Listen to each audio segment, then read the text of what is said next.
우리 20명의 지체들은 잊지 않기를 바랍니다. 때로는 우리가 아르바이트하며 물질을 준비했지만 우리만이 아니라 우리 성도님들의 기도와 물질의 헌신과 또 마음을 담아서 저희들이 파송받은 겁니다. 꼭 그것을 잊지 않고 이 빛을 캄보디아를 품게 하시고 또 하나님의 일하심을 품게 하신 이 빛을 교회 가운데 갚아 가셔야 합니다. 그런 자리인지 잊지 말았으면 좋겠습니다. 다른 보고는 우리 장무사님이 더 구체적으로 해 주실 것 같고요. 혹시 동영상으로 보셨는지 모르겠습니다. 알렉세이 로마로프라는 사람이 있습니다. 이 사람은 두 손이 없습니다. 가끔 보면 우리나라의 그 피아니스트 중에 손가락 두 개로 치는 거 보신 분도 있을 겁니다. 근데 이 16살 된 아이는 손가락 자체가 다 없습니다. 그냥 이렇게만 되어 있는 거죠. 그리고 다리 한쪽이 없습니다. 태어나서부터 그런 장애를 당하였기 때문에 부모가 그를 버렸어요. 그래서 12살에 다른 곳으로 고아원에 갔다가 입양을 하게 되었습니다. 우연히 모차르트를 듣게 되었고 또 비발디의 작품을 귀로 듣는 가운데 번쩍 눈이 떠였다고 합니다. 그 이후에 음악에 대한 관심이 생겼고, 손가락이 없는 가운데 이 부모의 후원을 받으며 연주를 나름대로 했다고 합니다. 그리고는 지금 16살이 되어서 장애인 학교가 아니라 러시아가 얼마나 그 음악의 수준이 높습니까? 정식 음악 학교에 들어가서 피아니스트가 되었다는 얘기가 있습니다. 그래서 많은 사람들이 그 동영상을 보고 눈물을 흘리면서 도전을 받고 있습니다. 그가 가졌던 장애는 장애가 아니라 이제 오히려 그를 더 돋보이게 만들고 능력의 손길이 된 거 아닙니까? 우리로 하여금으로도 인생이 이런 능력이 있구나. 때저는 도전을 주고 우리를 하여금 세우게 하는 장애가 오히려 그에게 힘이 되고 그를 돋보이게 하는 그런 능력의 자리 된 거 아닙니까? 근데 오늘 이 본문에 나타나는 한 사람, 태어나면서부터 장애를 가진 사람, 이 사람은 어떻습니까? 대부분의 장애인들이 겪는 것처럼 지금의 이 장애 단순한 장애가 아닙니다. 왜 그렇습니까? 육체적인 장애로 끝나지 않았기 때문입니다. 오늘 본문에 베드로와 요한이 날 좀 쳐다보라고 했을 때 그가 본 것이 무엇입니까? 당연히 이제까지 구걸하며 살았던 인생이어서 좀 더 뭘 얻을 수 있을까? 구걸하는 것이 그의 삶의 전부가 된 것입니다. 여러분, 캄보디아에 제가 처음 도착해서 공항에서 저희들이 입국 심사를 받는 과정에 동영상이 이렇게 틀려지는 거 제가 잠시 보았습니다. 그 영상은 외국인들이 우리나라에 와서 이렇게 행동하면 안 됩니다. 금지 사항에 대한 이런 나름대로 교훈을 주는 영상이었습니다. 그 영상 중에 하나는 절대로 누군가 돈을 달라고 구걸을 하면 돈을 주지 말라는 것입니다. 왜 그랬을까요? 나중에 묵상이 되었어요. 돈을 주면 그 아이는 어떤 사람으로 끝나겠습니까? 그 돈을 의지하는 구걸하는 인생 벗어나지 못하는 것이죠. 그렇습니다. 지금 오늘 이 본문에 등장하고 있는 한 아이, 어른이 어느 정도 되었겠죠. 그에게 장애는 어떤 현실을 낳았습니까? 무능력함만 낳은 것이 아닙니다. 남을 의지하고 살아가는 인생이 된 것입니다.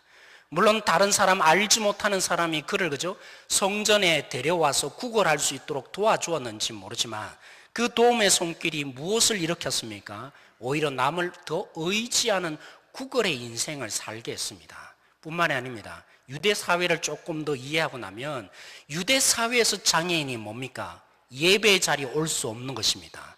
그는 성전에 한 번도 들어갈 수 없는 인생을 살았습니다. 물론 성전 미문에 여기 와 있지만, 성전 가까이 있지만 그는 단 한 번도 성전 안으로 들어가 본 적이 없는 인생을 살았습니다. 더 큰 문제는 어디 있습니까? 그는 헤아립니다. 누가 성전에 오는지.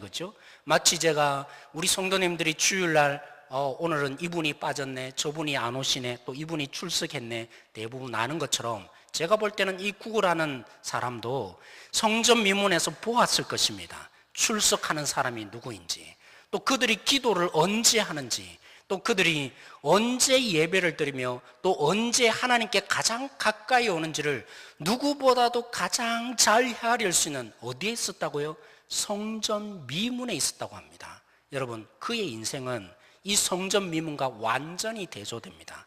하나님께 가장 아름다운 문에 서 있지만 그는 어떤 인생을 삽니까? 아무것도 행할 수 없는 무능력함, 하나님께 가까이 나아갈 수 없는 인생, 그리고 다른 사람을 날마다 의지하고 살아야 되는 패배한 삶이 그의 전부인 인생이었습니다. 이런 인생에 무엇이 필요합니까? 한 지체가 우리 캄보디아 선교 여행 가운데 우리가 모든 사역을 끝나고 나눔을 합니다. 그 나눔을 하면 보통 한 11시쯤 정도 되는 것 같아요. 한 지체가 저에게 이런 고백을 했어요. 목사님, 정말 제가 부끄러웠습니다. 뭐가 부끄러웠다는 것일까요? 오늘 이 본문에 똑같은 얘기를 하더라고요. 우리가 잠시 배를 탈 수 있는 기회가 있었어요. 톨레삽, 호수를 우리가 여행을 잠시 했는데 그 여행을 할 때 선교사님이 우리에게 금지사항을 하나 주었습니다. 분명히 어린아이들이 와서 이렇게 어깨를 주물러 주고 안마를 해주려고 할 때 절대로 받으면 안 됩니다. 왜 받지 말라고 했을까요? 돈을 달라고 할 것이 뻔하다는 겁니다. 그래서 절대로 안마 받지 말고 손을 흔들라고. 그렇죠? 그래서 저도 아주 굳은 얼굴 표정으로 알지도 못하는 표정으로 가까이 좀 이렇게 손을 흔들었어요. 그분도 당연히 그렇게 했던 것이죠. 근데 저녁에 그런 고백을 합니다. 목사님, 우리 가운데는 그 아이들에게 가까이 하지 말라고 돈을 줄 수 없다고 한 것으로 그쳤는데 제가 너무 부끄러웠습니다. 우리에게는 통역자가 있습니다. 어떻게 말해야 될지 그가 가장 필요한 것을 말해줄 수 있는 그런 모든 여건이 갖춰져 있는데, 그리고 배 안에 있으니까요, 그 아이는 어디 갈 수 없습니다. 배 안에 갇혀 있는 거 아니겠습니까? 그런데 그 복음을 전할 수 있는 기회 놓쳤다는 것이죠. 그에게 필요한 것이 무엇입니까?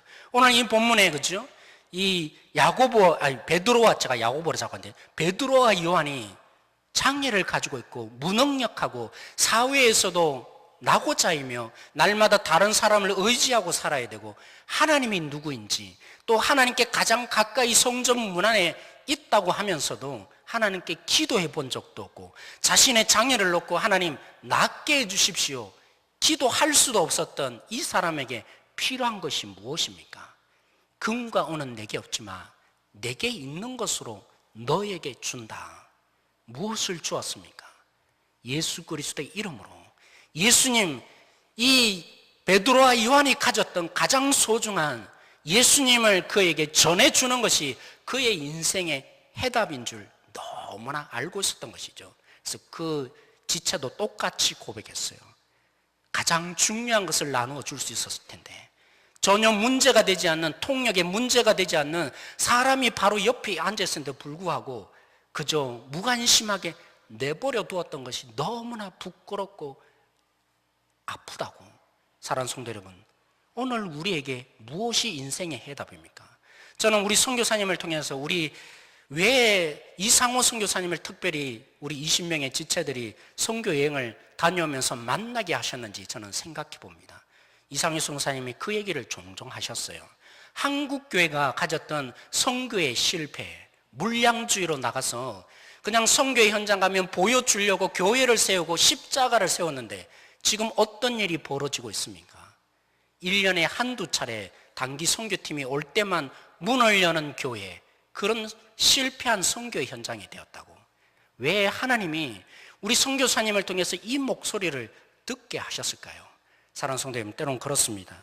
때로는 라면 선교, 캄보디아에 그런 게 종종 많았던가 보죠. 어떻게든 현지인들이 오게 하려고 라면을 주기 시작한 것입니다.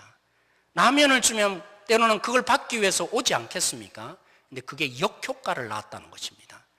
다른 NGO 단체나 선교팀이 와서 뭐 합니까? 2배 라면을 줍니다. 그러면 그쪽 교회로 가는 것이죠. 그러면서도 부끄러워하는 것이죠. 너 라면 때문에 교회에 온 거 아니냐? 그래서 때로는 선교사님 미안해서 교회에 올 수 없습니다. 이런 실패의 선교 현장들을 선교사님들이 많이, 우리 선교사님들이 심어줬다는 걸 우리가 전해 들었습니다. 왜 하나님은 우리에게 이걸 보게 하셨을까요? 때론 그렇습니다. 우리가 가서 느낀 것이 뭡니까? 많은 신들, 얼마나 많은 신들을 섬기는 거죠? 이 다원주의 시대 속에 이 캄보디아가 물들어져 있는데 유일한 신을 섬기는 것이 아니라 모든 것이 신이다라고 믿는 그 속에 하나님이라는 존재 얼마나 들어갈 수 있겠습니까? 말에도 오해를 일으키고, 그래서 어떤 분이 물으셨어요. 선교사님, 우리의 이 당신의 이 선교 정말 밑 빠진 독에 물 붓기식이 아닙니까? 무슨 효과가 있습니까? 무능력해 보입니다. 선교사님 고백하셨어요. 그럼에도 불구하고 다른 그 어떤 방법이 아니라 오직 복음을 전하고 예수님을 전하는 것이 해답으로 여기며 선교하고 있다고. 저는 선교사님의 이 작은 걸음을 통해서 제가 큰 감동을 받았어요. 다른 그 어떤 사역보다도 20명의 그저 중학생들을 데리고 다니면서 그 아이들을 매일매일 돌보는 이유 무엇이었을까요? 모든 만물의 신이라고 여기는 그 땅에 하나님이 정말 전해지기를 어려운 그곳 속에 십자가를 세우지 않고 교회를 세우지 않고 한 생명의 변화에 목숨을 걸고 앞으로도 그 사역을 하겠다는 선교사님을 왜 우리에게 보게 하셨을까요? 그렇습니다. 우리 인생의 진정한 해답, 금과 은은 내게 없지만 필요를 채워준다고 그 필요 때문에 인생이 해결되는 것이 아니라 주님이 들어가야 합니다. 예수님을 만나야 우리 가운데 희망이 있습니다. 우리 20명의 지체들은 앞으로 보여주셔야 합니다. 그렇죠. 우리가 보고 오는 것처럼 우리의 이 삶 가운데, 이 땅 가운데 목숨을 걸고 다른 것을 향해서 내 인생의 해결점일 것처럼 살아가는 저 안전뱅이와 같은 인생 속에 주님이 해답입니다. 그것을 우리는 보여줘야 될 책임이 앞으로 있는 것입니다. 여러분의 이 삶 앞으로 그 선교의 현장이 되어야 할 것입니다. 만나는 지체들, 다른 사람들에게 많은 아픔들이 있고 눈물을 볼 때마다 여러분들이 생각하는 거 뭘 줄까, 여기에 해답이 있는 것이 아니라 우리 주님이 해답입니다. 그래서 우리의 가는 곳곳마다 우리가 주님을 모시고 그죠? 날마다 낮아져서 하나님, 나를 통해서 저들에게 이 안전뱅이처럼 살아가는 인생들 속에 우리가 해답인 것을 보게 해 주십시오. 그런 도전자가 되어야 할 것입니다. 우리 교회가 참으로 그런 교회 되어져야 할 것입니다. 왜 우리 성도들의 얼굴 표정들은 밝을까? 나와 똑같은 고민과 아픔이 있음에도 불구하고 저들은 어떻게 이 땅 가운데 소망이 있으며 희망을 안고 즐거워하며 능력을 발휘할까? 그것이 궁금하여지는 교회, 선교의 진정한 의미들을 나타낼 수 있는 교회. 돈과 은은 나에게 없지만, 금은 나에게 없지만 우리 주님이 내가 너희들에게 준다라는 이 진정한 비결을 보여줄 수 있는 교회, 선교하는 교회, 우리 이웃을 향해서 그 선교의 문을 열어줄 수 있는 교회 되어지기를 소망합니다. 하나님이 어떻게 구체적으로 일하셨는지 이제 장목사님 말씀을 그렇죠? 우리에게 나누어 줄 거고 또 간증자를 통해서 오늘 이 시간 듣기를 원합니다. 그런 가운데 그렇죠, 하나님 모두 들려줘서 내 삶 가운데 주님이 해답이라고 보여줄 수 있는, 꼭 멀리 가서가 선교가 아니라 오늘 우리의 삶 속에 선교의 현장이 되어질 수 있는 한 성도 한 성도 도전이 일어나기를 원합니다. 잠시 기도하도록 하겠습니다. 하나님 참 감사합니다.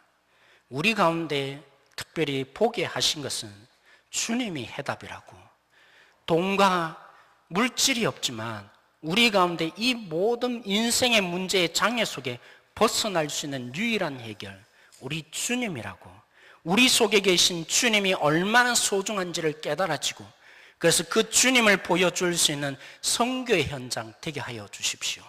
그러기 위해서 우리 가운데 얼마나 큰 능력으로 주님이 자리 잡고 있는지 깨닫는 한 사람 한 사람 되게 해주시고, 우리 교회가 참으로 앞으로는 선교하는 교회, 연약한 지체들, 복음을 모르는 모든 세상을 향해서 복음이 해답이라고 보여줄 수 있는 선교하는 교회 되게 하여 주십시오. 주님이 역사하실 줄 믿고 감사하며 예수님의 이름으로 기도드렸습니다.